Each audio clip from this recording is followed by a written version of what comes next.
Bismillahirrahmanirrahim, alhamdulillah, wassalatu wassalamu ala rasulillah. Me emrin e Allahut, të gjithë mëshirshmit, mëshiruesit, falenderojmë të madhin Zot Allahun, xhalla xhelaluhu, mirësitë dhe bekimet e tij qofshin me dashurinë e tij dhe dërguarin e tij Muhammedin sallallahu alaihi wasallam, si dhe mbi të gjithë besimtarët dhe besimtarët që ndjekin dhe e pasojnë rrugën e tij deri në ditën e Kiametit. O Allah o Zot, nuk kemi dije tjetër përveç asaj dije që ti na ke dhuruar. Ti je i gjithdituri dhe ti je i urti. O Allah o Zot, na dhuro dije dobishme, na mundëso vepra të mira, dhe sa ti jemi gjallë na furnizo me furnizim pastër dhe halal. O Allah o Zot, na njeh me të vërtetën dhe na bëj pasues të vërtetës mbasi ta njohim, dhe na njeh me të kotën të pavërtetën dhe na largo prej saj mbasi ta njohim. Amin. Po fillojmë pa humbur kohë, inshallah taala, me pyetjet.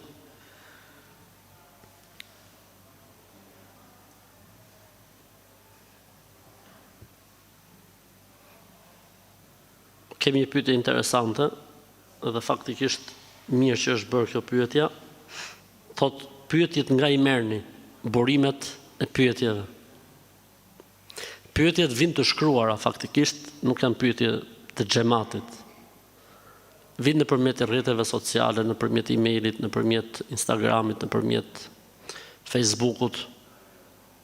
Dhe natyra ime në trajtimin e pyetjeve është që unë një përgjigjem një herë personave privat, personalisht, dhe pastaj pyetjet i përzgjedh për të qenë pyetje edhe të trajtesave.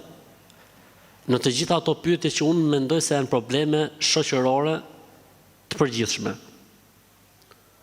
Kështu që se dikush kujton se në pyetje xhamati, thotë si smarrokën e herë këto pyetjet e xhamatit. Xhamati këtu jep mend, jep përgjigje. S'ka nevojë me bë pyetje. Mirë, atëherë fillojmë me pyetjet që i kemi pra të depozituar. Për këtë arsye unë gjithmonë them, po ta shohësh në fillim pyetje përgjigjeve, unë them pyetjet e depozituar, pra kanë ardhur pyetjet. Vajza më është djegur e vogël dhe në dorën e saj ka një shenjë prej djegjes. A është e lejuar që sipër shenjës të bëjmë një tatuazh për të mbuluar shenjën? Jo, nuk lejohet fetarisht. Sidomos në këtë kohë që mjekësia, trajtesat, le të themi me kremra etj, janë bërë të atilla që mund të zhduket krejtësisht gjurma dhe shenja e djegjes apo e plagës e kështu me radhë. Kështu që tatuja nuk lejohet në këto lloj rastesh, sepse ne kemi thënë që për tatuazhin ka ardhur një hadith shumë i rëndë që është se Zoti i Madh e ka mallkuar atë që e bën, atij që i bëhet dhe atij që e ka për profesion.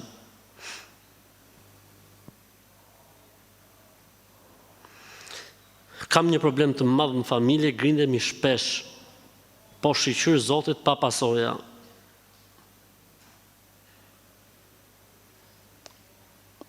Jo gjithmonë grindja në familje do të thotë se duhet të ketë patjetër diçka. Magji apo mësysh apo të bëme etj. Mund të jetë edhe natyra e njerëzve e tillë. Po pse e bëjnë një rukje familjare, nuk bëjnë keq. Pse e bëjnë një rukje si familje, nuk bëjnë keq.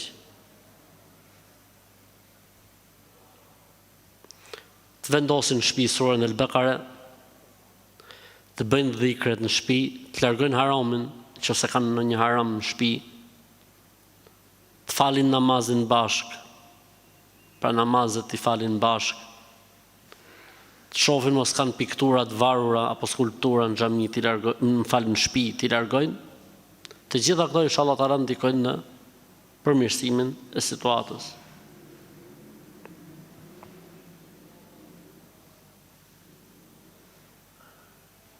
A duhet pastruar xhenazja nëse ka kaluar një sëmundje? S'ka lidhje. Në përgjithësi njerëzit vdesin me shkas. Vdesin pa shkas. Kështu që nuk ka lidhje, xhenazja duhet larë, duhet pastruar. Nëse është në një sëmundje, për shembull, le të themi ngjitse apo sëmundje infektive, atëherë ata që merren me larjen e xhenazës duhet plotësojnë disa kritere plus. që duhet të kenë maskat vendosura, doreza, etj, do të thonë të marrin masat. A për ndryshe xhenazja duhet larë.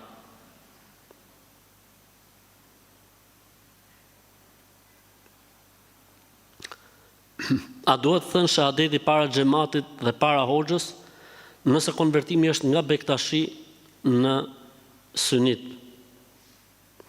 E para shahadeti nuk është kusht thuhet para xhamatit as para hoxhës. Shahadeti mund thuhet edhe përpara një personi që ta mëson. Po shahadetin mund ta thush edhe vetë. E mëson, si thuhet, çfarë përkthimi ka, edhe e thua. Pra nuk është kusht patjetër në xhami apo ke hoxha apo më dal në televizor kur thu shahadetin. Kjo është e para. E rëndësishme është shahadeti thuhet dhe mos të vonohet. Pra nëse dikush do të bëhet musliman, nuk duhet ta vonoj, po e bëj javën tjetër, po e lej për Ramazan, po e lej që kur shkoj ke xhamia ta them, jo. Shahadeti duhet thonë sa më shpejt, sepse i thonë me shpëtu nga zjarri i xhenemit. Edhe nuk bon që me e vonu. Në qoftë se situata është aty për aty shpejt, atëherë po, shkohet në xhami. Ose nëse mendohet që me deklarimin e shahadetit mund ndikohet tek njerëzit, ama e ka thonë. Edhe e thot për herë të dytë, s'ka problem.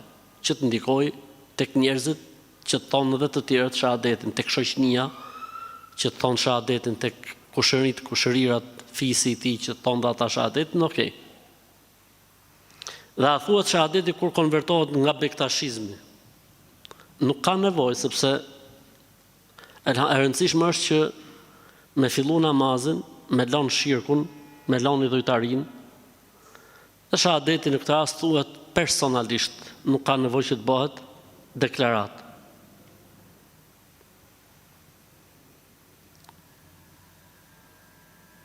A i lejohet njerëkës të dali pa shami dhëndrit. Jo, nuk i lejohet që të dali pa shami, sepse nuk është tek meharim.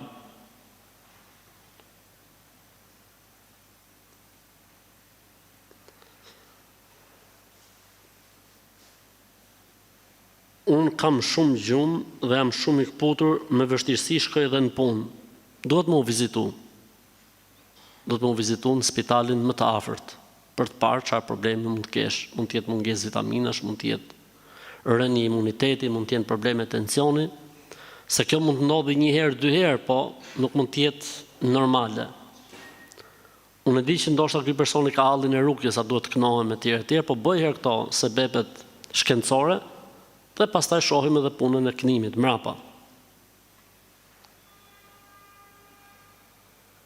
A është e vërtet që nuk është mirë që uji të pihet në këmbë? Po, është e vërtet. Uji duhet pirë ullë. Kjo është më e mira dhe kjo është suneti pejgamberit sallallahu alaihi wasallam, dhe kjo është ajo që na ka sugjeruar pejgamberi sallallahu alaihi wasallam. Dhe se pirja e ujit në këmbë ka ndalesë për të, madje një transmetim thotë më mirë ta vjelli, ta nxjerrë mrapsh. Përveç se në situatat caktuara, në rrethana të caktuara etj. Ka tolerancë, por origjina është që uji duhet pirë ul, dhe duhet pirë me frymmarrje, pra me kuptimin me pushim, jo si deveja, që kur edhe buzën në pellg, pa u tha pellgu se heq buzën për pellgut, por kështu, pin, ndalon, pin, ndalon, pin, ndalon.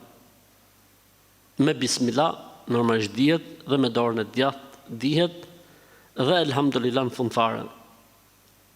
A është e vërtet që gratë kur të falen nuk duhet i kenë flokët lart topuz?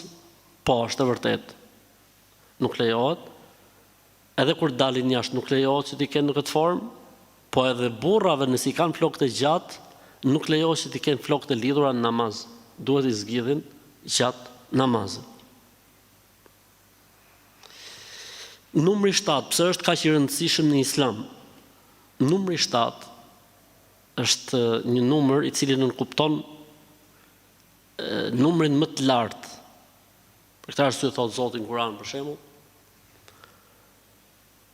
Istaghfir lahum o la tastaghfir lahum, wa in tastaghfir lahum 70 marratan falan yaghfir Allahu lahum. kërko falje për ata, apo mos kërko falje për ata, si kur 70 herë ti kërkosh falje Allahut për ata, Zoti s'ka për t'i falë. Pse po t'i kërkon të 71, do i falte? Jo, prapë, po pse tha 70? Si shtemi në Shqipë, për shumë të kom thonë 100 herë, a i ndoshta 7 herë i ka thonë, 5 herë i ka thonë, oja, ta kom thonë 100 herë këtë mua betë, apo jo, faktikisht a i 2-3 herë mund e këtë thonë, a kupton? Pra me kuptimin, ta kom thonë aq shumë, sa mjafton me e kuptu dhe mos me e përsërit. Edhe shtatat njëtin kuptim ka në arabisht. Për shemë thotë pejgamberi sallallahu alajhi wasallam, ijtanibu sab'a al-mubiqat, ruhuni nga 7 mëkatet e mëdha shkatruese. Po faktikisht mëkatet e mëdha janë 70 e sa. Pejgamberi sallallahu alajhi wasallam ka thënë 7. Po janë 70 e sa. 7 në kuptimin më të rrezikshmet ose më të rëndat.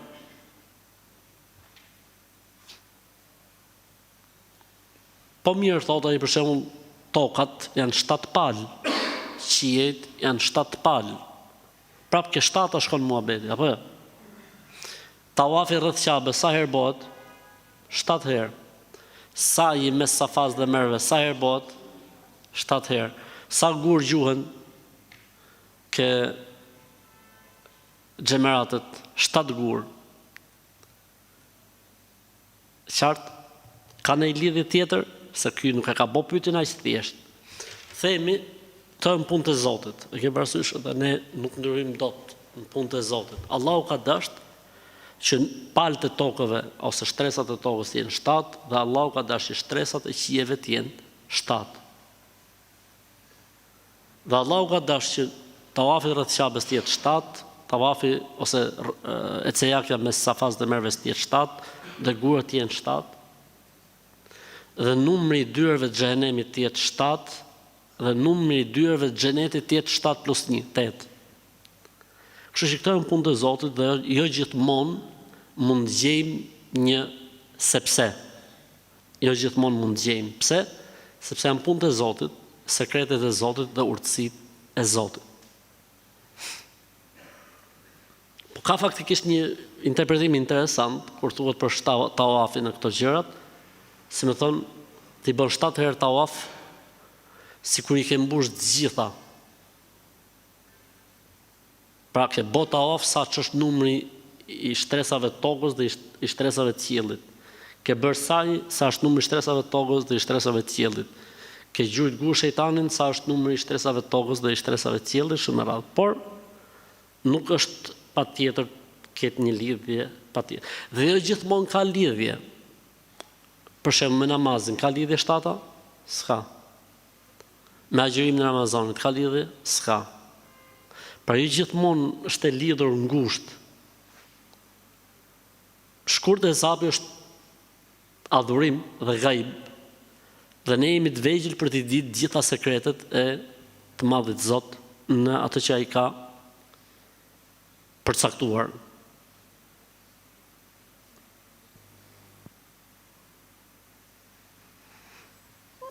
Nëse ne bëjmë një gjuna apo mëkat përveç kërkimit faljes të Allahu, a mund të agjërohet dhe disa ditë? Mund të agjërohet, nuk ka asnjë problem, si një formë pendimi, si një formë adhurimi për Allahun xhallal xhelalu. Illa men tabe wa amana wa amila saliha. Përveç atyre që pendohen me besim dhe bëjnë vepra të mira. Ka për dietarëve të Islamit që thonë, prej kushteve të pendimit është të bësh një vepër të mirë masi të pendohet. Prej kushteve të pendimit, bërja një vepër të mirë masi të pendosh. Pra u pendove, bëj dhikër, fal namaz, agjëro, lexo Kur'an, bëj dhe një vepër të mirë mbas pendimit. Doja të të pyesja për diçka, njëri që është beqar, a e ka për detyrim dhënien e zakatit? Absolutisht që po. Beqarnia nuk e përjashton njeriu nga dhënia e zakatit. Përkundrazi, ky s'ka asnjë lloj barre mbi veten e vet. Nëse muslimani obligohet në tërësi, beqari obligohet 2 herë, se s'ka asnjë lloj barre mbi kurriz. Se mos ta kuptoj një gabim, domethënë nuk e jep 2 herë zakatin beqari, 1 herë e jep, po me kuptimin duhet ta japim me fjalë. Kur të ndodh divorci mes gruas dhe burrit, nëse është gruaja e cila kërkon divorcin, është e lejuar burrit të kërkojë meherin gruas, sepse në rastin ton gruaja është ajo e cila kërkoi divorcin. Divorci ne kemi sqaruar edhe herë tjetër, më duket ka qenë një pyetje të javën e kaluar, është dy llojesh. Divorci nga ana e burrit, që quhet talak, dhe divorci nga ana e gruas, që quhet khul. Talaku, burri obligohet që t'i japi meherin nëse nuk e ka dhënë akoma. Mund të jetë vonuar, ku dëgjon etj. Nëse është burra i që jep divorcin edhe se ka dorëzuar akoma meherin, dhuratën e martesës duhet ja dorëzojë. Nëse divorci bëhet nga ana e gruas, dhe unë këtu du të sqaroj diçka të rëndësishme. Ka prej burrave që mendojnë se pas e dhanë ata divorcin, gruaja s'mund të ndahet kurrë. Kjo nuk ekziston fen Allahu. Është e vërtetë që gruaja në Islam nuk mund të kërkojë divorc pa hak, pa e merituar. Ajo gruaja që kërkon divorcin pa hak, pa e merituar, nuk e nin asnjëherë në xhenetin. Po kjo nuk do të thotë që burri mund ta marrë peng gruan, se burri mendon se gruaja s'ka drejt. Ndërkohë që gruaja mund të ketë drejt 7 herë me kërku divorc. Kush e përcakton këtë, ka drejt gruaja të kërkojë divorc apo kush e përcakton?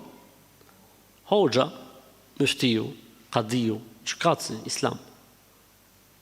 E rëndësishme, nëse gruaja don të kërkojë divorc, dhe burri nuk ja jep, atëherë duhet arbitrohen tek një hoxh, dhe hoxha e ndan këtë punë.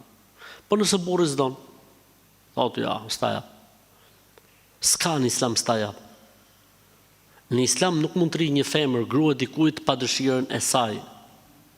Dhe nuk mund të rri burri, mashkulli, burr i dikujt, i një femre, nëse ai s'do, me dhunë. Kështu që kjo punë ka nevojë për mirë kuptim të dy anshëm, nga të dyja palët. Nëse një situatë caktuar, njëra prej palëve merr vendimin që do të ndahet, atëherë pala tjetër nuk mund të dhunohet që të rri bashkëshort pa dëshirën e palës tjetër. Po mirë si bëhet, ja vëlla, është tipos atij që s'ta jap. Ndërkohë që ajo është e tiposur që do të ndahet. I themi ne, gruaja duhet i kthej meherin burrit, nëse e ka marrë prej tij. E nëse se ka marrë, s'ka nevojë të japi asgjë. Ku bëhet ndarja? Tham pra, bëhet ndarja tek ndërmjetësuesi, tek arbitri që është hoxha, që ka licencë ndërmjetësimi, bën marrëveshjen, e vulos edhe hyn fuqi me njëherë.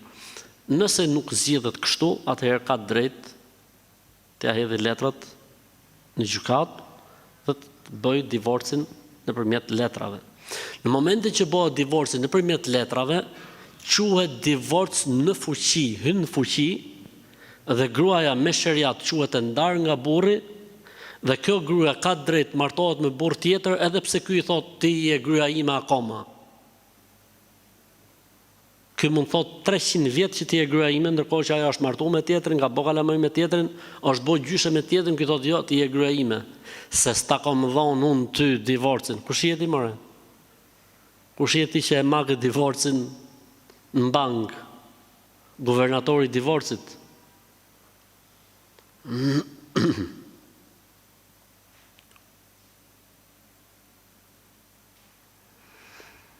Kam një problem me namazin e drekës, nuk mundem ta fal si 4 namazet e tjera, nga që jam shofer kamioni dhe nuk dal dot jashtë nga kamioni, nga që është teren i pisët prej Baltës. Dhe unë jetoj jashtë shtetit. A ka mundësi ta fal ulur në kamion? Jo. Farzi duhet fal në këmbë. Mund ta falsh në kamion në këmbë, nëse është kamioni i lartë, e fal në kamion në këmbë. 1. E dyta, balta nuk është e pisët me sheriat. Balta është e pastër. Mund bosh me baltë dhe falesh. 2. E treta, duke qenë se ti e ke këtë hall gjithmonë, përgatitu, merr një mushamat madhe, merr dhe një sixhade me vete, shtro mushaman e madhe, 2 metra katror, 2 me 2, 4 metra katror, vesi gjatën mes, Allahu Akbar, falesh. Unë çfarë bëj kur 19 herë, si t'ja bëj? Thash, japim në fetva. Po ti e pas ke punë zakonshme këtë, normale. Kështu që toleranca 0 dhe stresi 0, por duhet me gjetë zgjidhje, nuk ka tolerancë. A lejohet që shumën e zakatit të ndajmë më shumë se një personi, apo duhet të japim vetëm një personi? Mendimi më i saktë është që mund ndahet zakati në më shumë se një person. Ky është mendimi më i saktë i dietarëve. Madje Allahu xhallahu në Kur'an kur flet për ndarjet e zakatit ka folë në numrin shumës. Innama sadaqatu lil fuqara shumës, wal masakin shumës, wal amilin alejha shumës, wal muallafati qulubuhum shumës, wal gharimin shumës, fi riqab shumës, wa fi sabilillah shumës. Jo, fi sabilillah nën kuptohet shumës. Kështu që s'ka problem inshallah taala.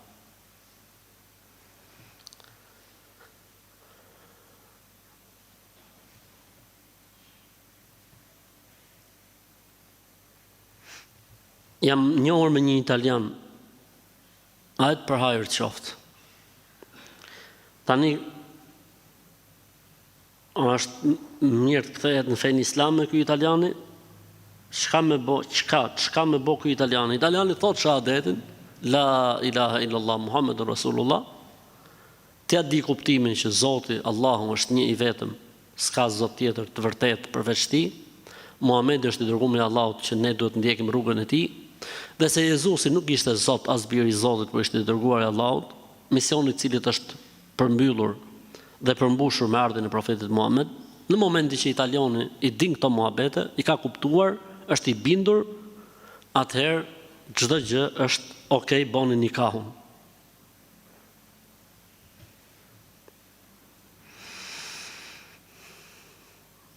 Vajza ime është martuar para 13 vitesh dhe ka 2 fëmijë. Mirë po me bashkëshortin e saj nuk kalon mirë. Ai ka ushtruar dhunë fizike dhe psikologjike dhe para fëmijëve madje. Dhe madje dhe para babait vajzës. Çfarë të bëjmë sepse këto 4 vitet e fundit madje ka tradhtuar. Po mirë, babai i vajzës kur u ushtronte dhunë mbi vajzën e tij, çfarë bonte?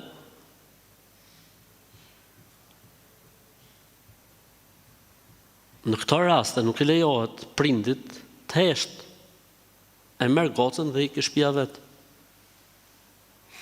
Ka një lloj problemi tek disa mentalitete, tek disa zonat të shqiptarisë, që burri mund ta rrafi, burri mund ta dhunoj, burri edhe mund ta çajë në thik, burri edhe mund ta vejnë litar, ama tek shtëpia jo, sa e pret plumbi.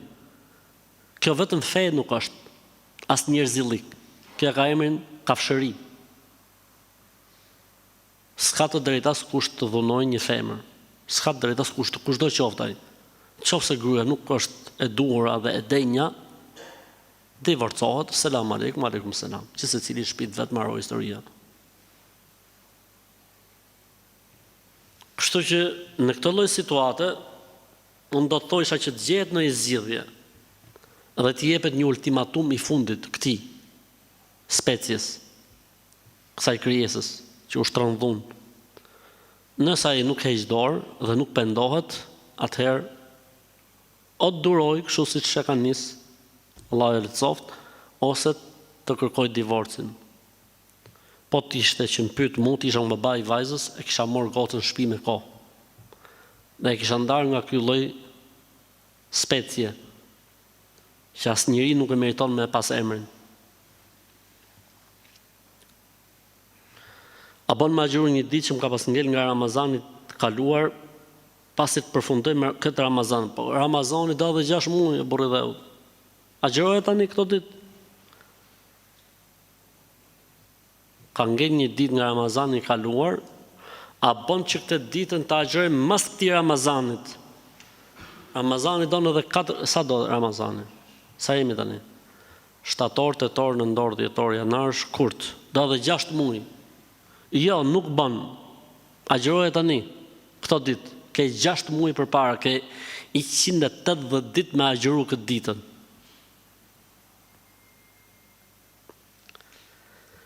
Njëri na ka ofenduar të ngreshar Islamin dhe besimtarët deri në detaje, dhe këtë njëri unë e njoh, si të veprojë ka ikë truni, i çfarë leja Zotit, denoncojë në polici. Mos u merr me këtë njeri, mos u merr. Këta njerëz duan të viktimizohen dhe të kthehen heronj. Mos ju a jepni këtë kënaqësi. Lëreni në llumin e tyre dhe në mllefin e tyre. Çdo lloj reagimi që mund të kemi ne ndaj këtyre njerëzve vetëm se u jep atyre famë dhe prestigj. Kështu që këshilla ime është shumëzojeni me zero, sikur nuk ekzistojnë.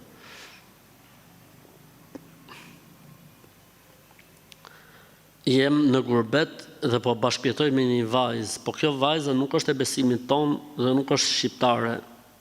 Me të kam edhe një vajzë 4 vjeçare. Më kanë thonë që nëse martohemi, e ndron dhe fen kthehet muslimane. A më lejohet mu martu me këtë vajzë? Po ti, çfarë po bën tani me këtë? Në të bashkjetu, thotë. Këshilla ime është që ju duhet martoheni, siç i takon me sheriat, me islam. Bashkëtesa është një term që Islami nuk e njeh. Po bëjmë martesë me të tamam. Nëse e pranon Islamin, elhamdulillah, nëse nuk e pranon ti bëj nikahun, që ti jesh në rregull për sa i përket zinas dhe imoralitetit.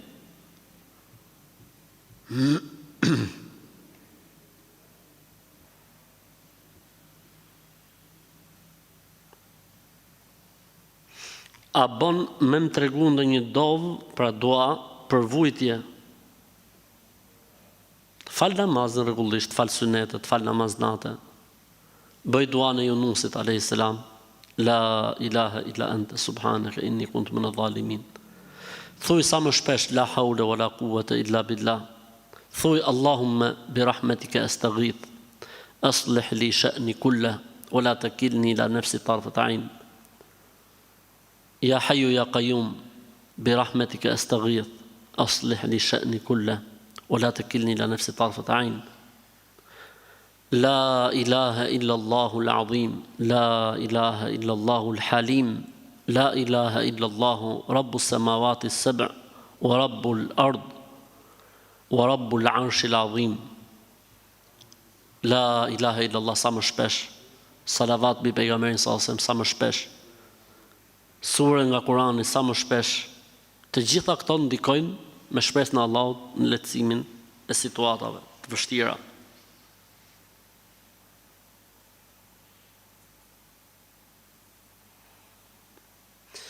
Desha të pyes diçka rreth martesës, se sa lejohet sipas gjakut edhe fesë, por edhe traditave shqiptare. Në rastin tim a lejohet martesa nëse djali ka dajt e gjysht në të njëjtën vend me dajt e mi.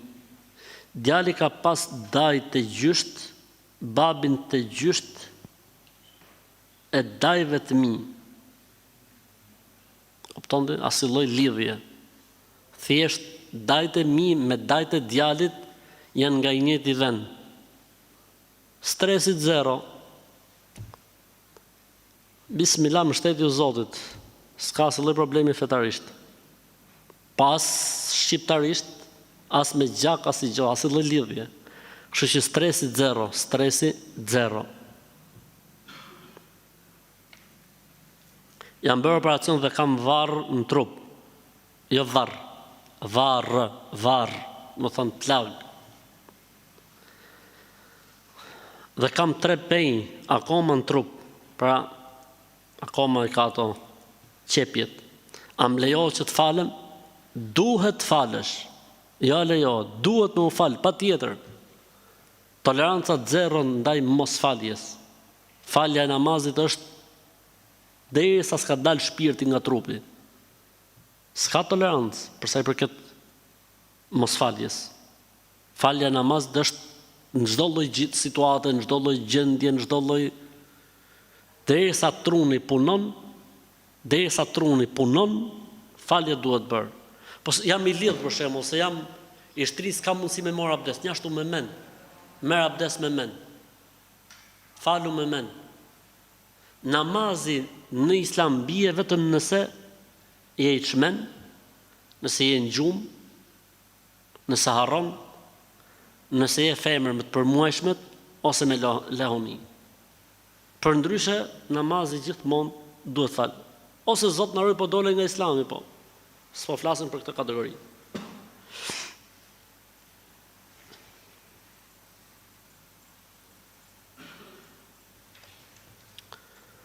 Jam e martuar për 15 vitesh, kam 3 fëmijë dhe burri jeton jashtë. Ai vjen një herë në vit në pushime, kurse unë jetoj me prindrit e tij dhe çdo punë ja bëj vjerrës edhe vjerrit. Mirë, po vjerrës time nuk pëlqen. Më ofendon vazhdimisht. Jo vetëm mua, por gjithë farëfisin tim, fëmijët mi mallkon. Dhe çdo ditë sa herë që hajm bukë, mua dhe fëmijëve na thot njefshi me hongër, mu njefshi me hongër ma. Kur ankohem tek burri, ai thot ajo është princesa e shtëpisë, ka të drejtë të bëjë ç'të doj dhe çfarë doj dhe të thoj çfarë të doj. Të lutem mos sugjeroj çfarë të bëj se s'mundem, se më janë duke mu bë fëmijët me traumë. Këta nuk janë njerëz, kjo shtëpia, po edhe ky që ka njësoj si babi dhe mami vet. Qofse kjo që thua tu është e saktë. Në këtë rast gruaja ka drejt të japi ultimatumin e fundit që këto gjëra mos përsëritet, trasi babën e vet, trasi vëllezërit e vet, dhe t'i japin këtyne specieve që s'janë njerëz, akoma nuk kanë rrit në shkallën e njerëzve, nuk kanë bë akoma njerëz, janë akoma poshtë njerëzve, kjo lloj kategorie. Kjo vjerra dhe burri që thot nana është princesh, dhe kjo është sklavja, kanë mori sklavën, shërbëtore kështu me pagesë, me po kalamaj, dhe të japi ultimatumin e fundit. Nëse kjo specia që ky i thoka princesha vazhdon këtë lloj sjellje, gruaja ka të drejtë të kërkojë divorc, të ndahet. Tani unë nuk e di se ku do të jetoj pastaj, ku dëgjon se s'është problemi im ky, tani ku do të jetojnë edhe se a do të mori shtëpi me qira apo do të s'është problemi im ky pastaj. Po që me fe kësaj lejohet divorci qysh në momentin e parë që ofendohet apo mallkohet nga kjo specia që quhet vjerë. Se vetëm vjerë nuk është. Vjera e mirë trajton nusën si gocën e vet, dhe e shef si gocën e vet, dhe e mendon si gocën e vet. Po kjo vetëm vjerë nuk është. Gjithçka mund të jetë kjo, plaka, vetëm vjerë nuk është. Pra nuk e meriton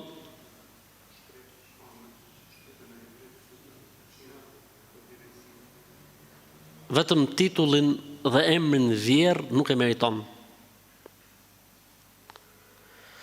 Jam një vajzë që ka pak kohë që jam konvertuar në Islam dhe nuk e di mirë rregullat. Hajër inshallah, alhamdulillah që ke pranuar Islamin, se të tjerat rregullohen. I fal 5 kohët e namazit, por kam një problem me gishtin e këmbës. Më shkaktuar një plagë dhe kam me mjekime dhe nuk po bëj dot mjekimet se marr abdes, pra nuk duhet ta lag. Si bëhet në këtë rast me abdesin? S'ka asnjë problem, jep mes mbi çorape. Jepi mes mbi çorape ose fashoje gishtin, laj pjesën tjetër të këmbës dhe pjesën që ke të fashuar gishtin, fërkoje nga sipër dhe je okay.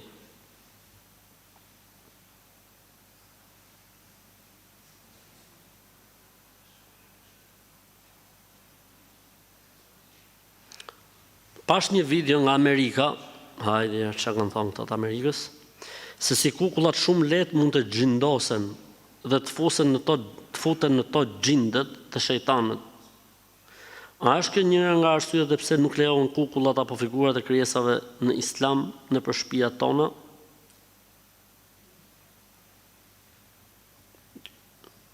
Nuk është kjo arsyeja që sheriati e ka ndaluar. Sheriati ka ndaluar skulpturat, pikturat e frymorëve apo varjen e fotografive në mur, sepse nuk hyn me lajket. 1. mund të çojë kjo gjë në adhurimin e tyre. 2. Dhe do të sprovohen ata që i kanë bërë këto punë ditën e Kiametit. 3. Dërsa kjo futja e xhinëve ka dalë tani vonë, që futet xhini ke fotografia apo futet xhini ke kuklla etj. S'ka lidhje. Pastaj ne kemi thonë që kukullat për kalamajt lejohen, nuk ka asnjë problemi fetarisht. Kukullat për kalamajt lejohen.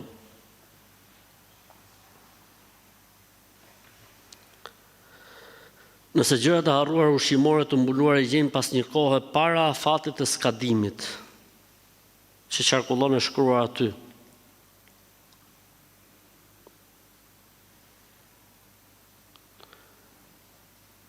Qarkullon, si më thënë, si besytni që nuk duhet me i ngrënë.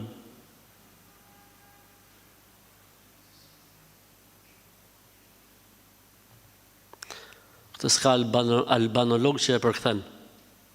Nëse gjërat e harruar ushqimore të mbuluara i gjejnë pas një kohe, gjërat e harruar ushqimore të mbuluara. Çfarë deshi autorit thotë? I gjejmë pas një kohë para afatit skadimit. Po çfarë lidhje ka mbulesa këtu? Nëse qarkullon, si më thënë, si besytni që nuk duhet me ngrënë.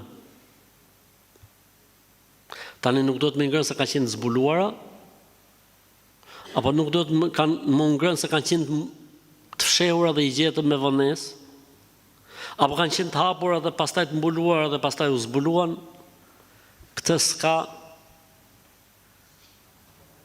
etimolog që ta përkthej, ose nëse ka kuptuar në njëri për jush.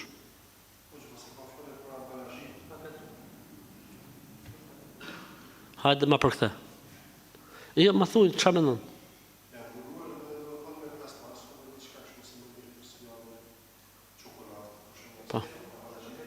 Po pra është paketuar, pastaj para afatit skadimit, pse duhet bo pyetja lejohet me ngrënë? A është para afatit skadimit lejohet, pse duhet pyet hoxha? Po çeli ka me besytin. Pastaj nëse gjërat e harruar ushqimore të mbuluara.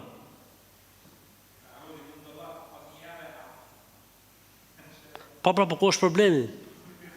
Nëse është kështu siç e kemi kuptuar ne, s'ka problem.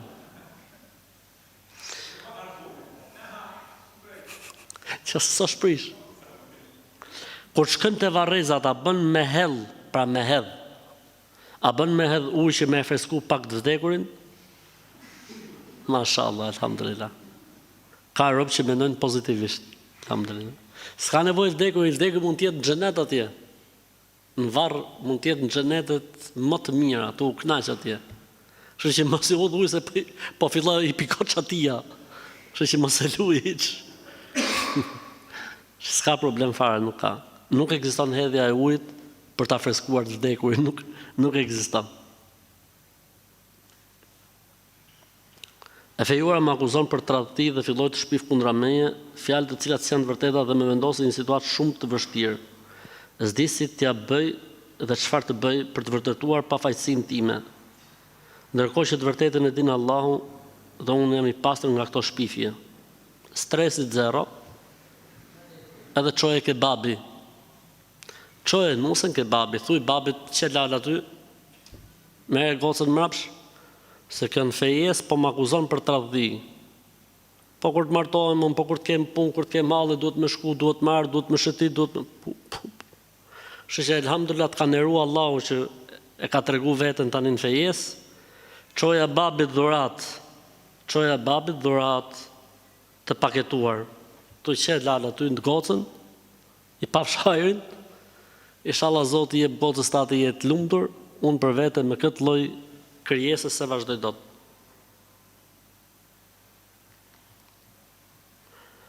A është haram që mos të japësh halalin dikujt në këtë botë? Jo. Halalin e di vete, ja, jep se jep, që lidhje ka e punë. S'ka lidhje me haram. Nëse e përdor shamin e lokës së vdekur për namaz, a i shkon asaj ndonjë sevap? Inshallah, po, shumë mirë. Nëse rrobat e të vdekurit përdoren nga i gjalli, mirë. Ide e mirë është.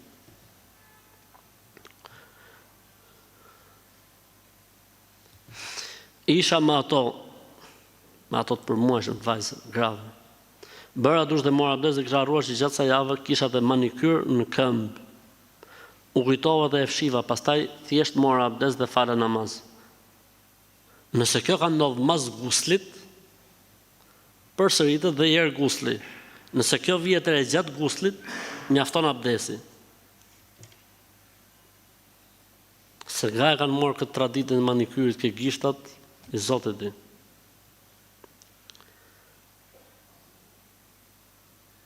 Ai, si që thot, pash Zotin e madh, më thonë, pas ka siklet madh kjo që ka po pyetjen. Pash Zotin e madh, thot, ai ndodh gjon fëmijës me pi gjinin, masi t'ja kem nda një herë 3 ditë. Se unë thot ja kam nda, po sot ma ka pi gabimisht. Ky që e ka me shkollë të lartë. Ky çuni që ka për të bo politikan, që e ka njish. Kjo e ka nda ka 3 ditë, ai tak ka shfrytzuar rastin, tik ka marru punë.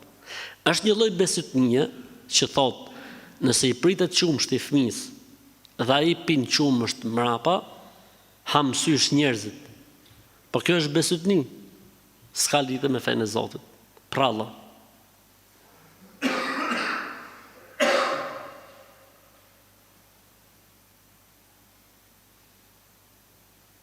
Si pas mendimit që kur del gjak prishet abdesi, sa gjak duhet që të quhet abdesi i prishur, dhe kur del nga dhëmbi, si pas këtij mendimi, a prishet abdesi apo jo? Dalja e gjakut mas abdesit ka 2 mendime. Një mendim që thot prishet abdesi dhe një mendim që thot s'prishet. Dhe më saktë është që s'prishet. Ky thot në atë mendim, me sa duhet është medhhebi i tij i atij mendimi. Sa është sasia e gjakut? Duhet të jetë sipas medhhebit që thot se prishet, duhet të jetë më shumë se sa ploçka e dorës.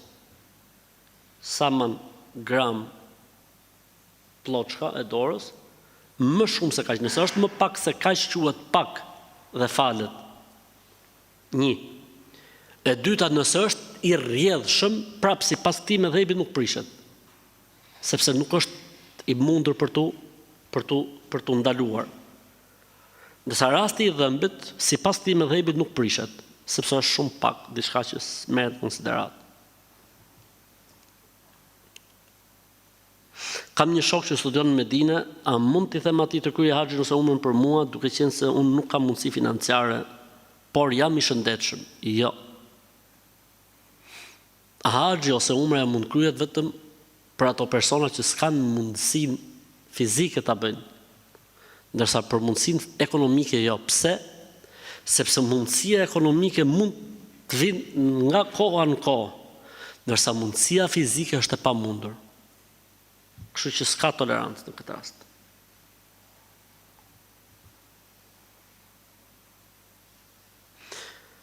Një pyetje në lidhje me çka kam pa në TikTok. Hajde, t'japim përgjigje TikTokut tani. Thonë se kushdo që ka një sëmundje seksualisht të transmetueshme nuk duhet martohet deri në vdekje. Po nëse kjo sëmundja që është seksualisht e transmetueshme mund të menaxhohet nëpërmjet shërimit ose në forma të tjera. Nëse kjo sëmundja mund të menaxhohet nëpërmjet kurimit antibiotik, nëpërmjet një kurimi i caktuar ku dëgjon etj, apo mund të mbrohet në atë formë që nuk e transmeton këtë sëmundje tek bashkëshorti tjetër, atëherë në këtë rast lejohet, nuk ka problem. Ama nëse është sëmundje që transmetohet, atëherë në këtë rast janë 2 gjona. E para, personi duhet ta tregojë sëmundjen që ka. Pra nuk lejohet që ta majtë fshehur. E dyta, nëse tjetri e merr vesh sëmundjen dhe thot nuk ka problem, unë jam i gatshëm ta doroj këtë sprov. Amo duhet martohem me ty, s'ka kam problem se e ke këtë sëmundje. Dhe e merr përsipër riskun, lejohet fetarisht. Ajo që është e ndaluar fetarisht është që pra bashkëshorti ose bashkëshorti ta majtë të fshehur. Kjo nuk lejohet. Pra kemi 3 situata në ubon. E para, nëse është mundësia e kurimit dhe shërimit, s'ka asnjë problemi. Nëse s'ka mundësi kurimi dhe shërimi, po ka mundësi mbrojtje, prapë s'ka asnjë problemi. 2. E treta, nëse s'ka mundësi shërimi dhe kurimi apo mbrojtje, por ai e tregon. Dhe pala tjetër, ose ajo e tregon, dhe pala tjetër thot unë e mbart këtë risk. Prap është e lejuar. E katërta, nëse nuk e tregon dhe zbulohet mas martesës, këtu ka dy gjendje. E para, se ka ditë. Robi nuk ketë një smundje të tillë, po edhe nuk e di në burrë dhe unë. Edhe ky i shkreti ose kjo e shkreta e merr vesh mas problematikës për shembull. Në këtë rast nuk ka mëkat. Në këtë rast tjetri, qoftë gruaja, qoftë burri, ka të drejtën e zgjedhjes për të vazhduar ose për ta prishur. E dyta, nëse ai e ka ditë, automatikisht tjetrit ose tjetrës i lindet drejta e ndarjes nëse dëshiron. Ose le të duroj, Zoti e lehtësoft. Nëse dikush të shtin më shumë se një herë, si veprohet? Herën e parë, kur ai thot elhamdulillah, i thuhet yarhamukallah. Herën e dytë, kur thot elhamdulillah, i thuhet yarhamukallah.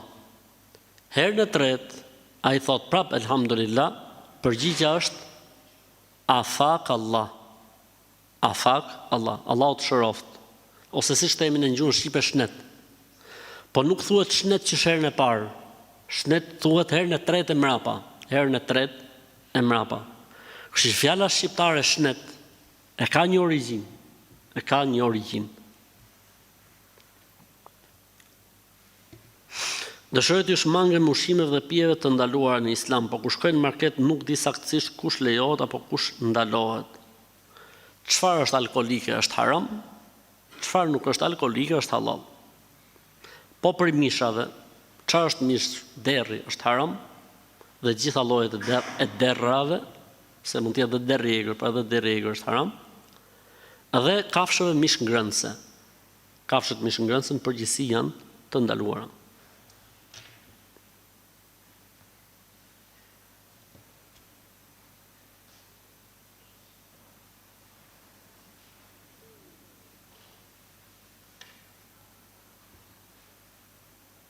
A kam bërë gjunaf që i tregova se burri i kunatës më ngacmonte vajzën e motrës 12 vjeçe. Të më duket të kemi lexuar javën e kaluar? Ë? Dhe i dilte lakuri çfarë kemi lexuar këtë. Shumë mirë ke bë. Ky vetëm njeri nuk është. Burri i kunatës vetëm tek njerëzit nuk futet. Ky rasti këtu flas gjithmonë. Okej. Mamaja e djalit më akuzon se unë kam pasur lidhje më parë dhe nuk jam e pastër.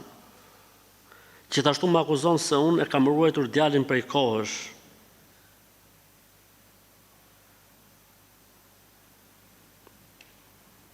E rëndësishme ti ta kesh mirë me çunin. Mamaja e djalit le thot çfarë det. A ke mirë me çunin ti? A ke mirë me djalin? Vazhdo. Je në rregull. A lejo që ta vendosim të karficën për kalamajt? Shihje karficën? Ta fshibi herë.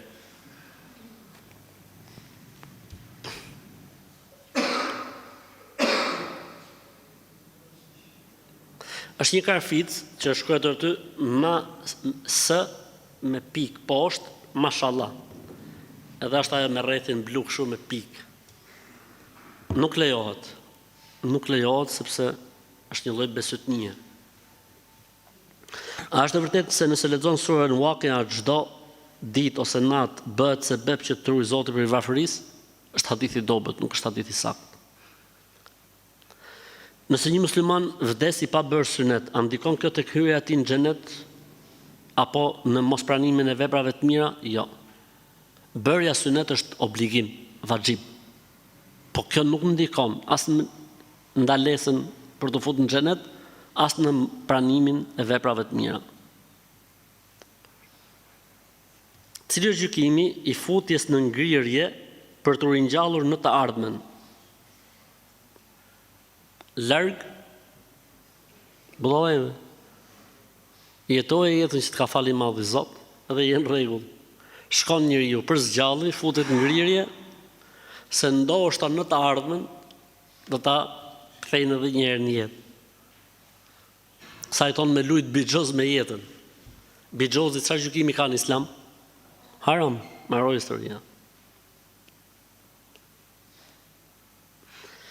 Kemi një rasdekje dhe na thanë këtu disa gra, po thonë këto gratë mo, zakonisht ja qellojnë. Na thonë këto gratë këtu që nuk bën me pa xhenazën, duke e çu te varrezat, gratë që janë shtatzën, pra gratë shtatzëna, nuk bën që me e pa xhenazën. Po pse? Dhe kam vajzën time shtatzën dhe e ka pa duke e çu xhenazën për ta varros. Veç e ka pa nga dritarja veç ama. A është e vërtet që mund të ndodhen e keqe? Stresit zero, edhe larg budallëve, s'ka si gjë hiç. Tan besytni. Motra ka çuar një pal xhinse tek një rroba qepse, po kur i mori mrapa xhinset, kishte qepur në xhepat e xhinsave gur. Magji e pastër. Magji e pastër, pra rroba qepse ka bërë magji. Ç'a të bëjmë? Merren pantallonat, xhinsat, në këtë rast futen në një tretësirë me ujë të kënduar, mund të shtosh aty utull krip, edhe pastaj të digjen gurët, xhepat të priten, të bëhen xhepa të ri, të kontrollohet mos ketë qepje, se mund të jetë bërë edhe diçka tjetër, ndërsa këto gurët pastaj digjen, po gurët nuk digjen, po mirë t'i futin në zjarr sa për t'i pastruar, pastaj mund t'i hedhësh. Ka edhe kështu, ha? Në asë hyn dreka sipas aplikacionit orën 13:00, a mund ta falim 12:45 sepse kam kohë të lirë se pastaj fillojmë punët. Jo, nuk mund ta falësh në 12:45, da falësh kur hyn koha fiks. Kur hyn koha fiks e mrapa, para nuk bën.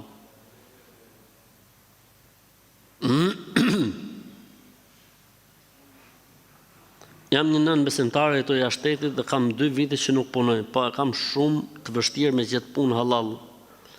Më ka ardhur një ofertë për fabrikën e duhanit. Allahu nuk e ngarkon njeriun tej mundësive që ka. Pra nëse është situata që s'ka hapësira mundësi, rrezikon me nxjerr për shtëpie, e ku dëgjon e tjerë, nuk, domethënë mund të ketë një fal tolerancë.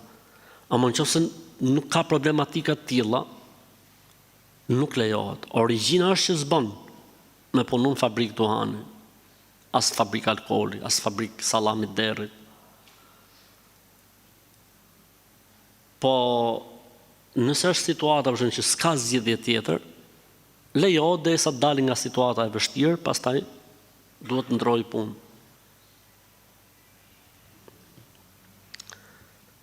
A është e vërtet që nuk duhet ta ndezim fshesën elektrike ose nuk duhet të pastrojmë në kohën e akşamit dhe pas akşamit? Sidomos në ditën e xumas, sepse me lajket janë gjitha nej për tokë, thot gjyshja. Dorë me 1.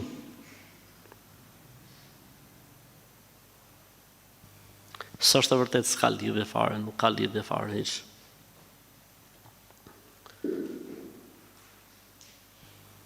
Më ka vdekur gjyshe dhe pasi e varrosim ngeli vetëm hoxha aty te varrezat dhe ne familjarët na pyeti si e ka pas emrin nëna e saj.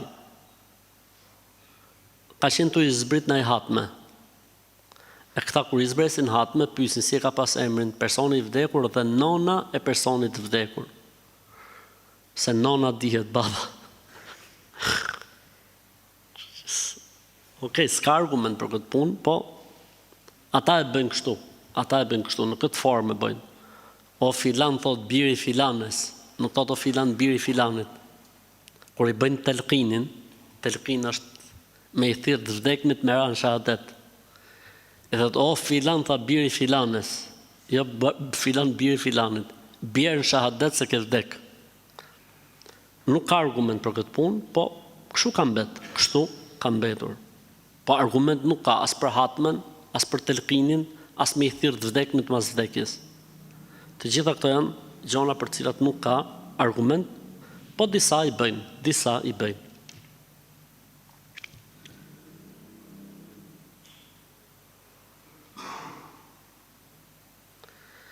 Nëse nga habia gjatë faljes e ngrejmë kokën nga sejdja para imamit, çfarë duhet bëjmë? Asgjë. Sepse është bërë pa dashje. Përderisa është bërë pa dashje, ka tolerancë.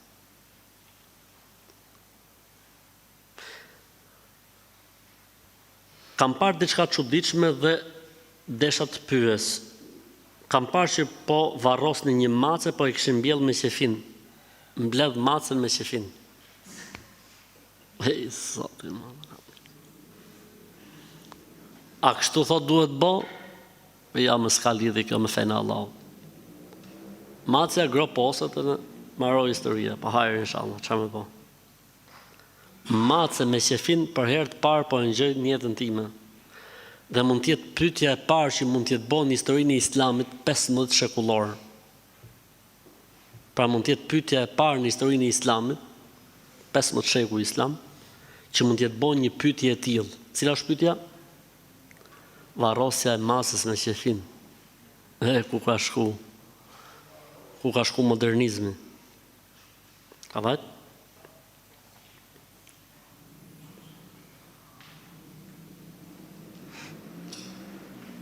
Më tha një shoqja ime të shkoj tek një vajzë mbuluar e fesë islame që bën terapi spirituale me frekuenca larg saj. Ku ka në Islam terapi me frekuenca spirituale larg, edhe pse ka shami. Jo çdo kush që ka shami do të thotë se është në rregull, jo çdo kush që ka mjekër do të thotë se është në rregull. S'është shamia kriteri përcaktues. Se ata teologja shami kishte po mori botën në qafë, gjysmën e botës e mori në qafë. Kam një problem bashkëshortin, ai foli në telefon me shoqin e tij dhe në momentin që më tregoi i thash që ne jemi muslimanë dhe nuk na lejohet kjo gjë. Ai më thotë se nuk jam mirë. Ai më thotë që unë nuk e kam mirë. Dhe jam brenda normave të Islamit. Kur unë i them këtë gjë, ai më thotë se po mundohesh të më ndash nga njerëzit. Për këtë arsye do të jap zhllogari përpara Allahut. Do ky me fol me shoqet, s'ka problem. Kurse kjo që i thot mos fol, kjo është duke nda nga njerëzit, do të jap llogari përpara Allahut. E rëndësishme, nëse është e folmja për punë, s'ka problem le të flasi. A mund qoftë është e folmja se e ka marrë malli për shoqen. Largon stresin duke fol me të, shpreh shplodhje, e qanë hallet. Kjo s'lejohet. Nërsa ky avdalli që thot po mdan nga njerëzit, ke përdon llogari përpara Allahut, ky ja fut kot. A mund qoftë se ky flet për punë, se mund të jetë edhe kjo tjetra. A erdhën furnizimet, kurse kjo i thot as fal me femrat, po me këtë flasim, me xhindin. Apo të flasim me burrin e asaj. Thot pyetej çik grun, a ka furnizimi? Kështu që varet se si është situata, po nëse është kështu siç është tregu këtu, s'ka drejt burri dhe ka drejt gruaja. E fundit fare për sonte. Se na u boni çik lomsh këto pyetjet.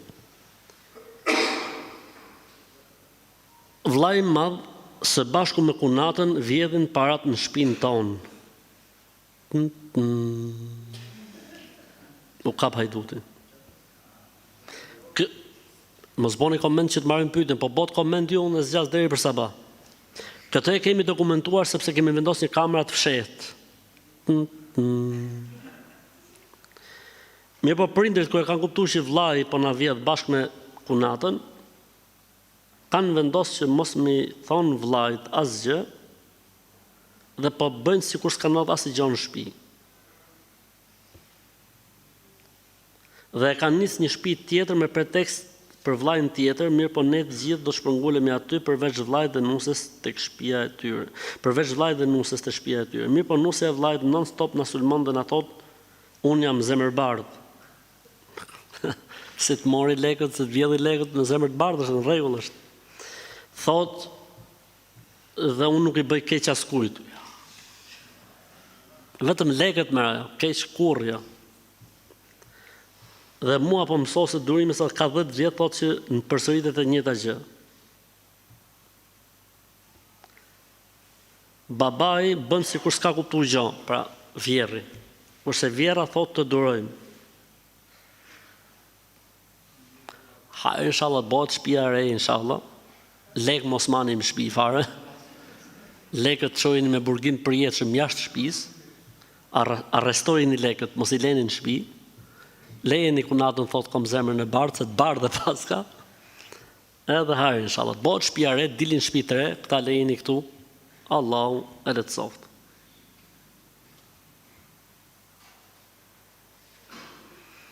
Kam një kushëri I cili më thotë nëse hyn 3 herë shkes, pra bën blesëri, 3 herë e ketë sigur xhenetin. Ky kushëri I që ka beqarë më duket. S'ka kështu argumentin Islam. Punojnë në një restorant ku serviret alkool, po unë s'kam lidhje, punojnë në kuzhinë. Hajë inshallah s'ka gjë, përdesa s'ke punë me alkoolin, një në rregull. E fundit fare për sot. Një afërmi im, brezi I parë, ka besuar dhe frekuentuar për një kohë shumë, 20-30 vjet beson dhe frekuenton vazhdimisht. Çfarë frekuenton? Një afërmi im, brezi I parë, ka besuar dhe frekuentuar për një kohë shumë të gjatë 20-30 vjet dhe besoj që beson dhe frekuenton vazhdimisht dhe për gjithçka sa do të vogël te një grua që e di që I bën magji, shet te flaka e qiriut dhe thot do të bëj kurban zhiv, me e fut te kuklla si arush, e cila të tregon pastaj për të ardhmen, të kërkon emrin e nonës, thot se kam shenjat e Allahut në trup. Këto I kam thot të gjitha të vërtetuara që I bën. Pyetja ime është si duhet sillem unë me ta dhe a duhet frekuentohem shpesh dhe të rri me të vazhdimisht, ku I kam thënë që është gabim. E rëndësishme, kjo është magjistare, mashtruese, kjo që e ka nona, kjo që e ka për ta bë politikane, që e ka për ta fut në parlament, që e ka nona. Kështu që kjo është mashtruese, kjo është sharlatane, kjo është magjistare, ti ke për detyrë me këshillu kushërinë tat, edhe kaq mbaron historia jote. Mos u fut më shumë dhe më tej. A të dëmton ty fakti që shoqërohesh me këtë person, nuk të dëmton, ti thjesht këshilloje dhe mundësisht I ti këtë vidjen time ipja tregoj ato që ka thon Hoxha. A mund të falim në fermat nëse jemi jashtë në sera? Po, mund të falim, nuk ka asnjë problemi. Ka thënë Hoxha, ai që është xheloz duaje, atë që është xheloz duaje, atë që është xheloz ruaje, xhelozia është prej fesë, ai që s'ka xhelozi, s'ka hajër prej tij. Ky Hoxha duhet arrestu. Do të më ngrit një padi kundër tij dhe duhet arrestu. Xhelozia është 2 llojesh, thotë pejgamberi alayhis salam. Xhelozi që edhe Zoti e don dhe xhelozi që Zoti e urren. Xhelozia që ka shkaqe, Zoti e don. Po xhelozia e çmendur, pse lujti pema, kush thirri, ky duhet arrestu bashkë me Hoxhën. Ky çuni që ka xhelozi të parsyetuar, edhe Hoxha që thotë është prej fesë, duan arrestu të dy, duan lënë 6 muaj në burg. A lejo që të futesh në xhami pa çorape, po si sa si problem.